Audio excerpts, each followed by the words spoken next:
मैं एक और चीज़ का इजाफा करते जाऊं कि जिस तरह ईरान की धमकियां आ रही हैं पाकिस्तानी सिक्योरिटी एजेंसियों को, पाकिस्तानी हसास इदारों को, पाकिस्तानी फ़ौज को, पाकिस्तान के अमन और आश्ती को कायम रखने वाले जितने इदारे हैं उनको बिल्कुल चौकन्ना रहना होगा कि ईरान अपने उस हजीमत को छुपाने के लिए, अपने अंदर के जो एहतजाज है, अपने अंदर की जो चीज़ें हैं उनको छुपाने के लिए, इंडिया को खुश करने के लिए इंडिया के साथ मिल के पाकिस्तान में दोबारा से दहशतगर्दी के आगाज़ कर सकता है। क्योंकि बहुत सारे बदकिस्मती से मीर जाफ़र, मीर सादिक हमारे माशरू में, हमारे सोसाइटी में, हमारे समाज में ऐसे हैं जो अंदर से खिड़कियाँ खोलने वाले हैं। हमें इस वक्त एक लाइन तय करनी होगी, एक रेड लाइन, कि इसको क्रॉस करने वाला वो मुल्क का वफादार नहीं है।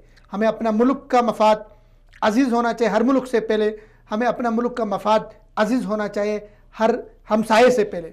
हमें सबसे पहले हमारा मुल्क होना चाहिए, हमारा पाकिस्तान होना चाहिए। और इस तरह की धमकियों के बाद पाकिस्तान की तरफ से जवाब जाना चाहिए। पाकिस्तान एक ज़िम्मेदार मुल्क है, पाकिस्तान एक एटमी ताकत है, पाकिस्तान कोई एरा गहरा मुल्क नहीं है, कोई नेपाल नहीं है, कोई श्रीलंका नहीं है जिसके साथ उठ के कोई भी धमकी देगा और हम खामोश रहेंगे।